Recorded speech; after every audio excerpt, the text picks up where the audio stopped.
नमस्कार दोस्तों, मैं गौरव एक बार फिर से स्वागत करता हूं अपने इस YouTube channel GNC nursing coaching की ऑनलाइन क्लास में।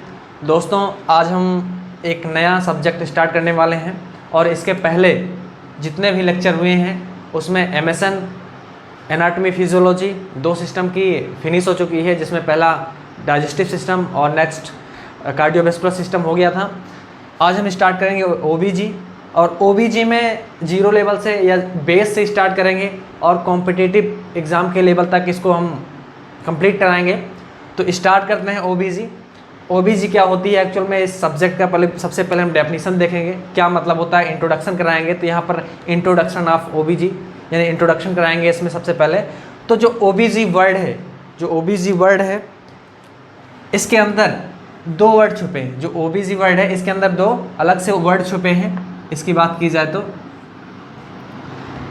पहला है ऑब्स्टेटिक, नेक्स्ट क्या है गायनोकोलॉजी। क्या है पहले ऑब्स्टेटिक, नेक्स्ट क्या है गायनोकोलॉजी। ऑब्स्टेटिक का क्या मतलब होता है, गायनोकोलॉजी का मतलब क्या होता है, सबसे पहले इसकी दोनों में जानेंगे। This a branch of medical science की ब्रांच है इन विच स्टडी रिलेटेड, इसकी बात कर रहे हैं। इसमें कहते हैं study related with pregnancy and pregnancy related disorder. क्या करते हैं, स्टडी रिलेटेड विद किससे, pregnancy and pregnancy related disorder. क्या करते हैं इसमें, study related with pregnancy and pregnancy related disorder के इसमें जिस ऑब्स्टेटिक के अंदर हम डिस्कस करते हैं। और नेक्स्ट बात की जाए तो इसके अंदर बहुत सारी, यानी क्या कहते हैं, अगर बात की जाए 0 वीक ऑफ गेस्टेशन के 0 वीक से प्रेगनेंसी की जो भी समस्या होती है, जब तक अगर बात करें इसकी, जब तक लेबर नहीं हो जाता है या लेबर के बाद तक जो पर्टिकुलर जो सारा कुछ डिस्कस किया जाता है इसके अंदर, किसमें किया जाता है, पर्टिकुलर ऑब्स्टेटिक के अंदर किया जाता है। और इसकी बात करें गायनोकोलॉजी, तो gynaecology it is a branch of medical science की वह ब्रांच जिसके अंदर किसकी स्टडी की जाती है, फीमेल रिप्रोडक्टिव सिस्टम। इसकी बात करते हैं, branch of medical science which deals with the study of किसकी, study of female reproductive system. इसके अंदर किसकी बात की जाती है, इसके अंदर फीमेल रिप्रोडक्टिव सिस्टम की बात की जाती है एंड इट्स डिसऑर्डर।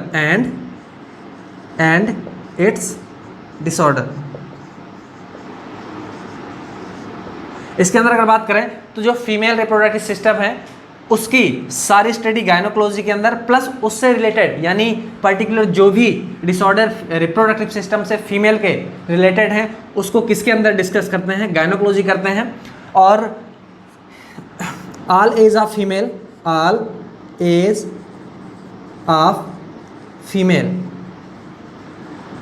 इंक्लूड, इसमें क्या है, ऑल एज ऑफ फीमेल। अगर बात करें इसकी, इसमें क्या है गायनोकोलॉजी में, मानकर चले कोई गर्ल्स है जिसकी क्या कहते हैं एज अभी 13 या 15 है, अगर उसमें किसी भी प्रकार की अगर रिप्रोडक्टिव सिस्टम में अगर कोई दिक्कत आ रही है, सपोज दैट उसको मेंसेस नहीं आ रहे हैं, स्टार्ट नहीं हुए हैं, 15 साल 18 साल 20 साल की हो गई, तो उसमें अगर उसको जब उस प्रॉब्लम को किसके पास ले जाएंगे, गायनोकोलॉजिस्ट को दिखाएंगे। तो ये सारी चीज़ किसके अंदर की जाती है, गायनोकोलॉजी के अंदर स्टडी की जाती है। ये दोनों हो गया। और जो रिप्रोडक्टिव एज होती है फीमेल की, फीमेल रिप्रोडक्टिव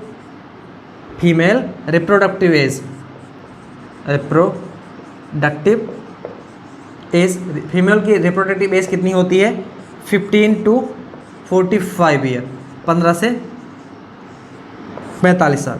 इसकी बात की जाए, इसमें क्या होता है, पर्टिकुलर जो फीमेल होती है उसमें मेंस्ट्रुअल साइकिल आना स्टार्ट हो जाती है लगभग 13, 14, 15 साल से स्टार्ट हो जाती है। 13 से 15 साल के बीच में मेंसेस आना स्टार्ट हो जाती है और फिनिश कब तक हो जाती है, एट लास्ट उसका 45 साल, 46 साल, 47 साल में लगभग उसका फिनिश हो जाता है। तो यानी अगर यहाँ पर बात करें, जो फर्स्ट मेंस्ट्रुअल साइकिल होता है, फर्स्ट यहीं पर लिख लें, फर्स्ट मेंस्ट्रुअल साइकिल, मेंस्ट्रुअल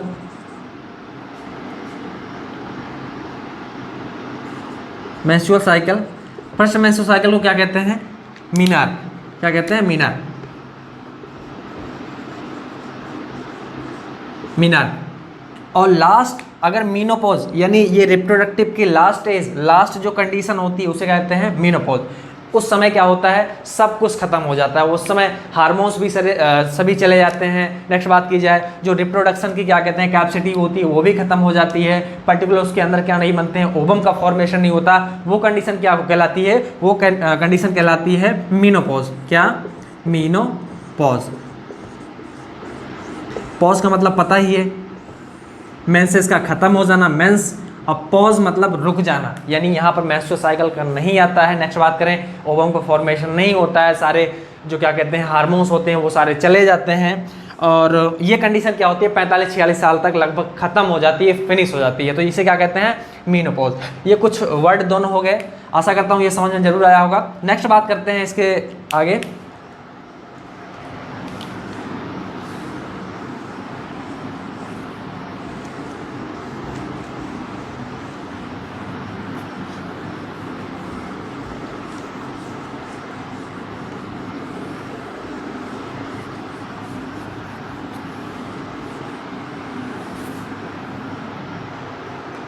यहाँ पर बात करते हैं हम नेक्स्ट, एक होती है एंड्रोलॉजी, यानी अगर ये तो हमें अभी हमने बात किया कि फीमेल रिप्रोडक्टिव सिस्टम की स्टडी क्या कहलाती है, गायनोकोलॉजी। यहाँ पर बात करें कि जो मेल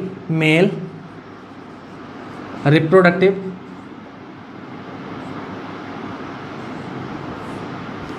मेल रिप्रोडक्टिव सिस्टम, जो फीमेल रिप्रोडक्टिव सिस्टम की स्टडी होती है, यानी यहाँ पर लिख सकते हैं स्टडी ऑफ, क्या लिख सकते हैं, स्टडी ऑफ किसकी, study of male reproductive system, ये क्या कहलाती है, एंड्रोलॉजी। क्या, एंड्रोलॉजी, क्या कहलाती है, andrology. Andrology is the branch of medical science which deals with the study of male reproductive system and it's disorder. क्या, मेल रिप्रोडक्टिव सिस्टम और इसके डिसऑर्डर की जो स्टडी की जाती है वो किसके अंदर की जाती है, एंड्रोलॉजी। अब हम कुछ मेल और फीमेल रिप्रोडक्टिव जो सिस्टम होता है पर्टिकुलर, उसके अंदर, दोनों के अंदर कुछ कंपैरिजन करके कुछ पॉइंट डिस्कस करेंगे। अब कुछ इसमें जनरल इंट्रोडक्शन के अंदर हम डिस्कस करेंगे, तो डिस्कस करते हैं अब।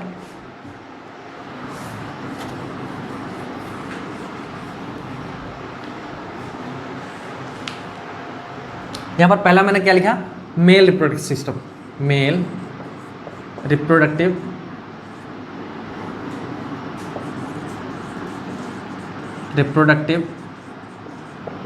सिस्टम, यहाँ पर फीमेल रिप्रोडक्टिव सिस्टम, दोनों हम कंपैरिजन करके कुछ पॉइंट्स पढ़ेंगे। सबसे पहले अगर मेल रिप्रोडक्टिव सिस्टम की बात की जाए तो पर्टिकुलर इसमें से, यानी जो basic structural and functional unit होती है, यहाँ अगर बात करें बेसिक, फंडामेंटल, यहाँ पर कह सकते हैं fundamental, basic, structural and functional, ये स्ट्रक्चरल,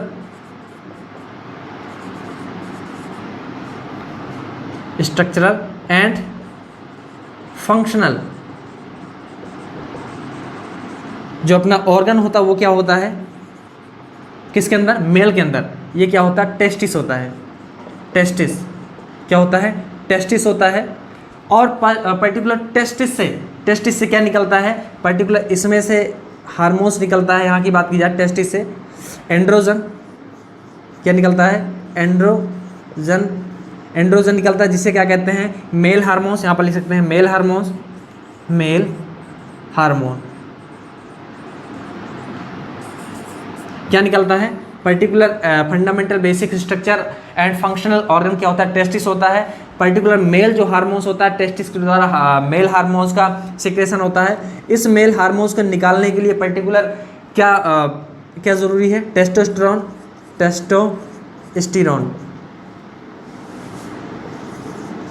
टेस्टोस्टेरोन पर्टिकुलर टेस्टोस्टेरोन क्या करता है? एंड्रोजन का सिक्रेशन करवाता है। और ये टेस्टोस्टेरोन कहाँ पाए जाते हैं? ये टेस्टोस्टेरोन जो है लीडिंग सेल से निकलते हैं।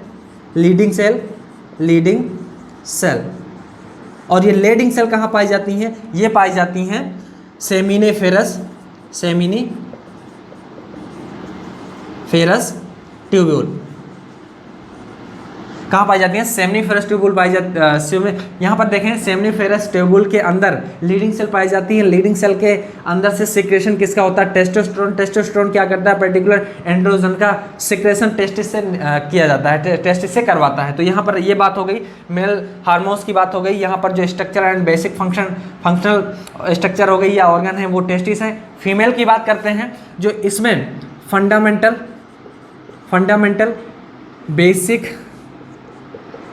Basic structural and functional organ क्या होते हैं? इसमें क्या होता है? पर्टिकुलर इसमें होता है, फीमेल में होता है ओवरी। क्या होता है? ओवरी। पर्टिकुलर ओवरी से ही सारा काम होता है। इसमें बात की जाए जो पर्टिकुलर मेंसेस के दौरान, आफ्टर द मेंसेस जो पर्टिकुलर ओवम ओवरी से होता है। तो यहाँ से बात करें, यहाँ पर क्या कौन सा ऑर्गन है? यहाँ पर है ओवरी। तो ओवरी से पर्टिकुलर क्या निकलता है? यहाँ से निकलता है ओवम। क्या? ओवम। यहाँ से ओवम निकलता है। नेक्स्ट बात, यहाँ से बात की जाए, यहाँ से क्या निकल रहा था? यहाँ पर अभी बात करेंगे, स्पर्म निकलता है। यहाँ से एक हार्मोन्स निकलता है। यहाँ से पर्टिकुलर बात की जाए फीमेल हार्मोन्स की, फीमेल हार्मोन्स कौन सा होता है? एस्ट्रोजन। ये क्या होता है? फीमेल हार्मोन्स होता है। तो यहाँ हमने बात की मेल हार्मोन्स की। मेल हार्मोन्स क्या होता है? Androgen, testosterone. पर्टिकुलर ये क्या है? मेल हार्मोन्स है, एंड्रोजन। नेक्स्ट यहाँ पर फीमेल की बात की जाए तो फीमेल हार्मोन्स कौन से होते हैं? एस्ट्रोजन होते हैं। नेक्स्ट बात करते हैं, और ये समझ में आ गया होगा। नेक्स्ट बात करते हैं,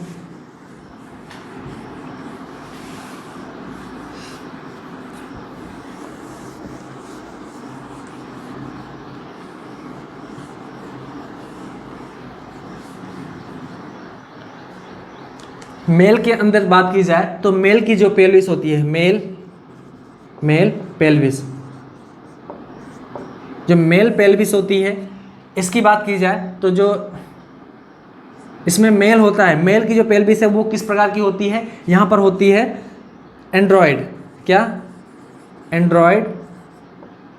मेल की पेल्विस क्या होती है? एंड्रॉयड पेल्विस होती है। और ये किस प्रकार की होती है? Heart shape. कैसी? Heart shape. यहाँ पर बात की जाए जो फीमेल पेल्विस होती है, यहाँ पर फीमेल पेल्विस,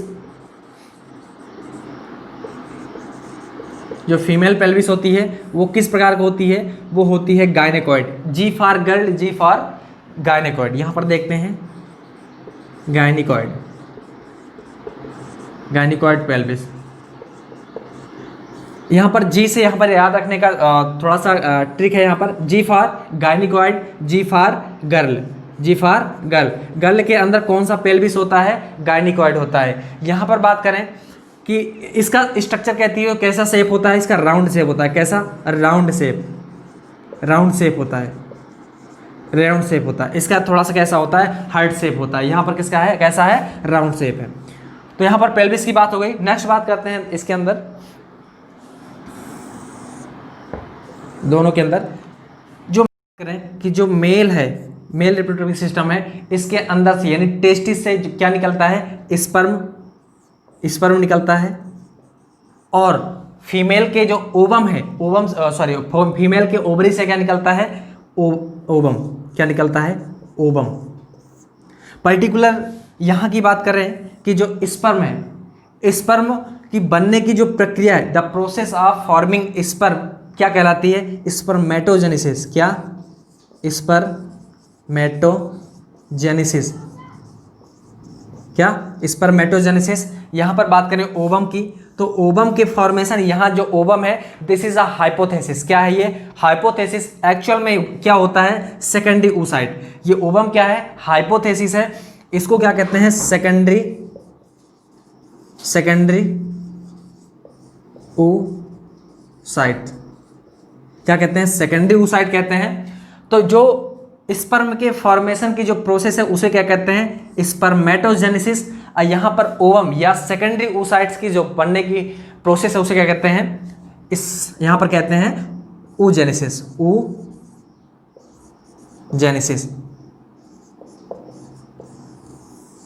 oogenesis यानी oogenesis मतलब होता है this is a process of forming the secondary oocytes and here is the process of forming the sperm is known as spermatogenesis. यहाँ ये बात हो गई। नेक्स्ट बात करते हैं इसके अंदर,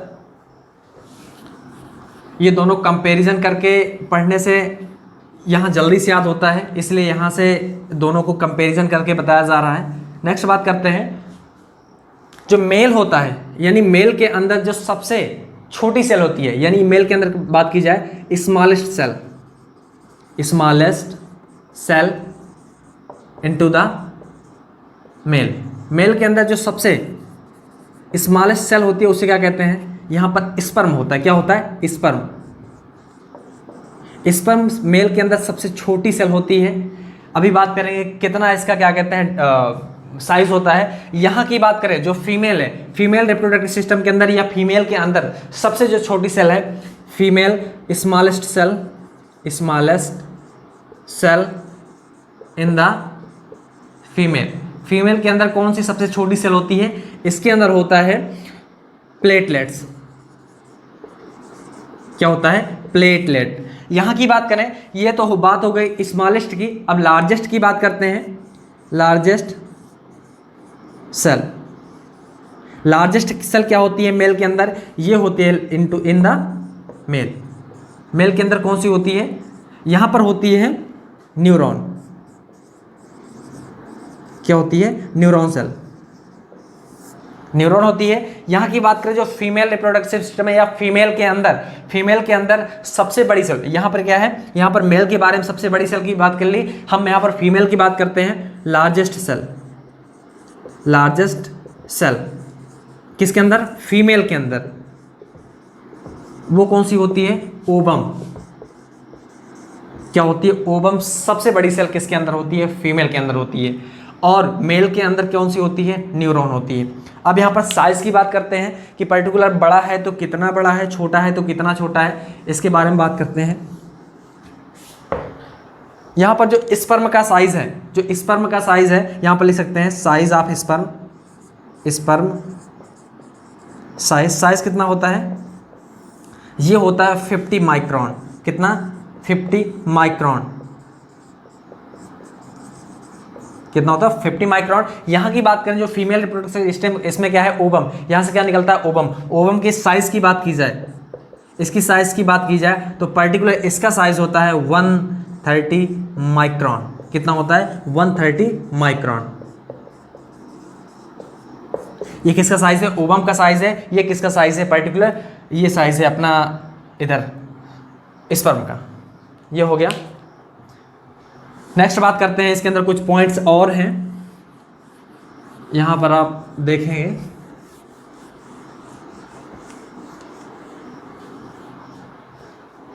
यानी अभी हमने बात की थी यहां पर स्पर्मेटोजेनेसिस, जो स्पर्मेटोजेनेसिस प्रोसेस होता है उसमें कितना टाइम लगता है, यानी टाइम ड्यूरेशन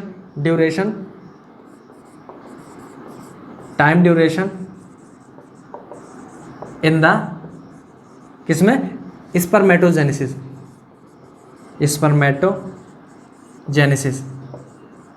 इसमें कितना टाइम लगता है? इसमें लगता है 61 डेज। यानी स्पर्म को बनने के लिए कितना टाइम लगता है? 61 डेज। यहाँ पर बात करें ओवम को बनने के लिए, यहाँ पर बात कर सकते हैं सेकेंडरी oocyte या ओवम को बनने के लिए। अभी हमने बोला था ओवम इज अ हाइपोथेसिस, वो सिर्फ हाइपोथेसिस होता है, एक्चुअल में नाम होता है उसका सेकेंडरी oocyte को बनने के लिए कितना टाइम लगता है? पर्टिकुलर इसको लगता है, यानी oogenesis के लिए oogenesis के लिए कितना टाइम लगता है? यहाँ पर लगता है 8 to 12 डे। यहाँ पर किसको लगता है? oogenesis यानी पर्टिकुलर सेकेंडरी oocyte या ओवम को बनने के लिए पर्टिकुलर 8 to 12 डे लगता है। यहाँ बात करें कितना लग रहा है? 61 डे लग रहा है। नेक्स्ट यहाँ पर बात करते हैं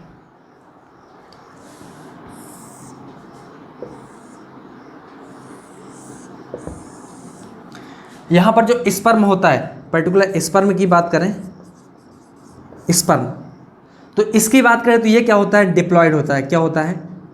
हेप्लॉयड, सॉरी हेप्लॉयड होता है।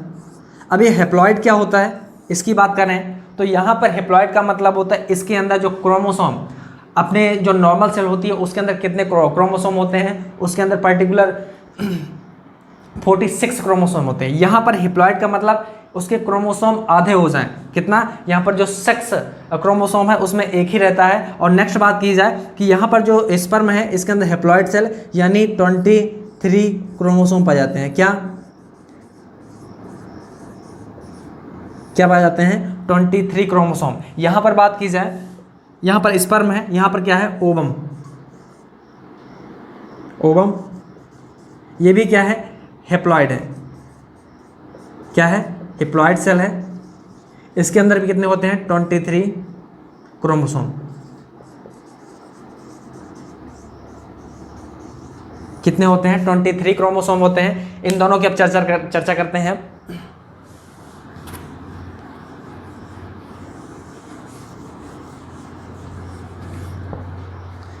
पर्टिकुलर यहाँ से क्या निकला है? स्पर्म। ये जो स्पर्म है और ये ओवम, यहाँ से एक स्पर्म आया और यहाँ से क्या आया? ओवम। जब ये आ करके फ्यूज़ हो गए एक दूसरे में, क्या हो गए? फ्यूज़। यहाँ पर फ्यूजन लिख सकते हैं। जब एक दूसरे में फ्यूज़ हो गए तो पर्टिकुलर एक नई स्ट्रक्चर का निर्माण करते हैं, उसे क्या कहते हैं? जाइगोट। क्या कहते हैं? क्या बोलते हैं उसे? जाइगोट। यहाँ पर बात करें और ये जो कंडीशन, ये जो प्रोसेस होता है इसे क्या कहते हैं? फर्टिलाइजेशन। क्या? फर्टिलाइजेशन। फर्टिलाइजेशन के दौरान क्या बन गया? जाइगोट बन गया।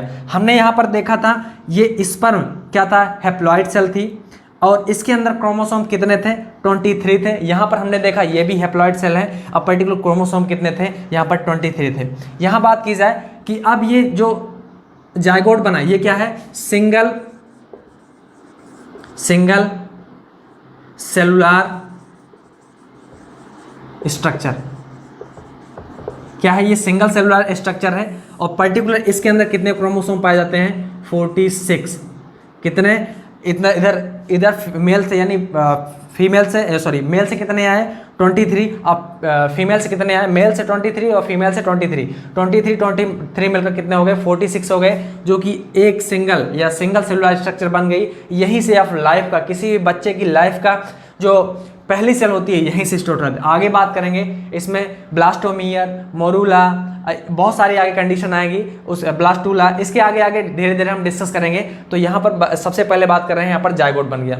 अब इसमें अगर बात करें तो दोनों में थोड़ा में डिस्कस करते हैं, दोनों में नोट डाल करके।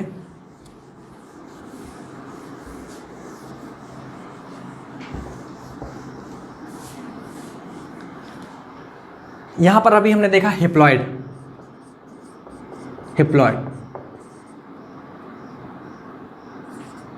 हेप्लॉयड का मतलब इसमें कितने क्रोमोसोम है? हेप्लॉयड का मतलब इसमें कितने क्रोमोसोम है? 23 क्रोमोसोम। कितने?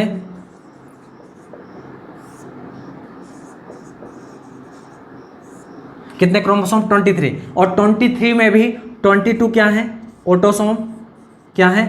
ऑटोसोम। अब प्लस क्या है? +1। 23 होना चाहिए ना, 22 + 1। एक इसमें हो सकता है या तो यहाँ पर मेल की बात करें तो या तो X हो सकता है, या तो यहाँ पर क्या हो सकता है? Y हो सकता है। क्या हो सकता है? या तो X हो सकता है या तो Y हो सकता है। तो यहाँ पर हमने देखा अगर इसको अलग अलग लिखें 22 + X या 22 + Y, यहाँ पर ये बन जाएगा। अब यहाँ की बात करें तो जो ऑटोसोम है वो 22 है, जो 22 है उसे क्या कहते हैं? ऑटोसोम कहते हैं। जो ये XY है, XY है, इसे क्या कहेंगे हम? इसे कहेंगे एलोसोम। क्या? एलोसोम कहेंगे। और पर्टिकुलर इसको क्या कहते हैं, सेक्स क्रोमोसोम। क्या?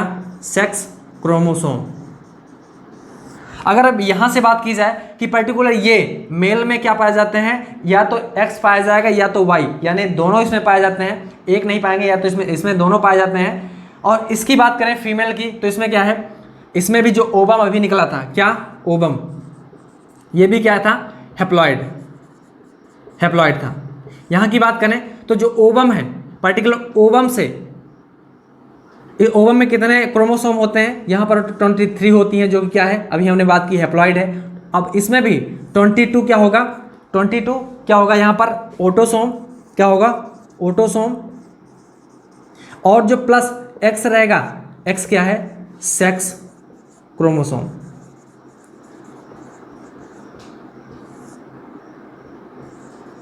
क्या है?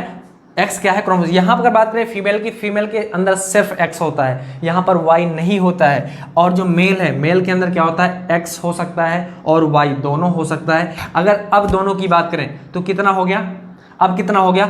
अगर पर्टिकुलर अब इसका फ्यूजन होता है, यानी मेल और फीमेल अब जब मिलते हैं, जब उनका फर्टिलाइजेशन की कंडीशन आती है, जब यहां पर बात करें तो दोनों से क्या मिल गया? यहां से दोनों से मिल गया। अब फर्टिलाइजेशन हो गया। फर्टिलाइजेशन होने में अगर इसका ये वाला हिस्सा, यानी 22 प्लस एक्स, यहाँ पर अगर इसको निकालें, 22 प्लस एक्स आ गया, और पर्टिकुलर हमने बोला था इसके अंदर वाई नहीं होता, इसके अंदर चाहे कितनी भी बाहर निकलेगा वो, उसके अंदर क्या होगा? सिर्फ एक्स ही होगा, उसके अंदर और कुछ नहीं होगा, यानी 22 प्लस एक्स ही होगा उसके अंदर। यानी फीमेल के अंदर जो ओवम निकलता है उसके अंदर हिप्लॉइड सेल, यानी 22 प्लस एक्स होगा, इसके अंदर वाई नहीं होगा, हर समय क्या निकलेगा? इसके अंदर से एक्स ही निकलेगा। तो यहाँ पर बात करें, यहाँ से क्या आया? 22 प्लस एक्स आ गया। यहाँ से क्या आया? यहाँ पर बात करें 22 प्लस एक्स आ गया। ठीक है, जब दोनों आ गया तो फ्यूज हो गया, एक दूसरे में मिल गए। क्या हो गया? अगर बात करें यहाँ पर एक दूसरे में जुड़ गए, क्या हो गया? फ्यूजन हो गया। जब फ्यूजन हो जाएगा तो क्या होगा? पर्टिकुलर अब देखें यहाँ पर कि 22 प्लस 22 कितना लिख दें? यहाँ पर 44 लिख दें। नेक्स्ट क्या लिखें? यहाँ पर x है, यहाँ पर x है, दोनों x लिख दे रहे हैं। अब बताओ कितने हो गए? 44, 45, 46, 1 2, यानी यहाँ पर कहता है 44 है, और 2 और जोड़ दे, कितना हो गया? 46 हो गया। 46 हो गया। अब ये जो 46 वाली स्ट्रक्चर है, इसे क्या कहेंगे? पर्टिकुलर ये नॉर्मल स्ट्रक्चर बन गई। यानी लाइफ की सबसे पहले स्ट्रक्चर कौन सी होती है? वो होती है जाइगोट। यानी फीमेल और मेल रिप्रोडक्शन करते हैं, उसके बाद फर्टिलाइजेशन के बाद जो सबसे पहली सेल बनती है वो कौन सी होती है? जाइगोट होती है। वो एक सेल की स्ट्रक्चर होती है। यहाँ पर बात करें जाइगोट बन गया, जाइगोट बन गया। और जो क्या होता है पर्टिकुलर, ये होता है डिप्लॉयड। क्या होता है? डिप्लॉयड। यहाँ पर हमने बात की पर्टिकुलर ओवीजी में, ओबीजी का सिर्फ मकसद, यानी ऑब्स्टेटिक का सिर्फ मकसद क्या होता है? 2 से 3 बनाना। यहाँ पर बात करें जो ओबीजी वर्ड है, एक्चुअल में ये कितना है? ओबीजी है कितना? वर्ड 3 है। यहाँ पर ओबीजी 3 अक्षर लिखा है। ठीक है, अगर लेकिन इसमें क्या बनता है? सिर्फ 2 ही, एक ऑब्स्टेटिक बना था, एक गायनिक बना था। लेकिन यहाँ अगर बात की जाए, क्लू है ये, कोई स्पेशल चीज नहीं है। यहाँ अगर बात करें तो जो ओबीजी है, ओबीजी का सिर्फ मकसद क्या है? एक्चुअली इसमें हमने देखा था सिर्फ क्या निकला था? ऑब्स्टेटिक एंड गायनोकोलॉजी निकला। कितना था? 2 ही निकला था। लेकिन 2 निकलने का मतलब यहाँ पर 2 तो निकल गया, लेकिन जो ऑब्स्टेटिक है, ऑब्स्टेटिक का मतलब सिर्फ होता है कि 2 से 3 बनाना। क्या? 2 से 3, यानी मेल और फीमेल जब मिलेंगे, जब उसका सेक्सुअल इंटरकोर्स होगा, जब फर्टिलाइजेशन होगा, तो एक नया संतान की जन्म होगी, जो कि सबसे पहले स्ट्रक्चर क्या होती है? जाइगोट होती है। जो क्या होती है? डिप्लॉयड सेल होती है। इसके अंदर 46 क्रोमोसोम होते हैं। ये हो गई। नेक्स्ट बात इसके अंदर करते हैं अब।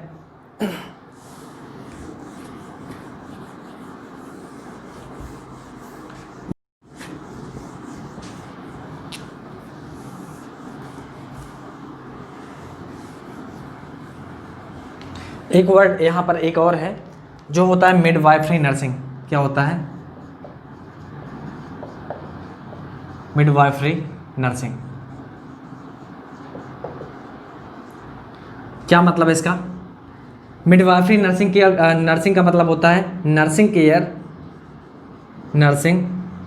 केयर टू द अब किसको करना है, नर्सिंग केयर टू द किसको, प्रेग्नेंट लेडी, प्रेग्नेंट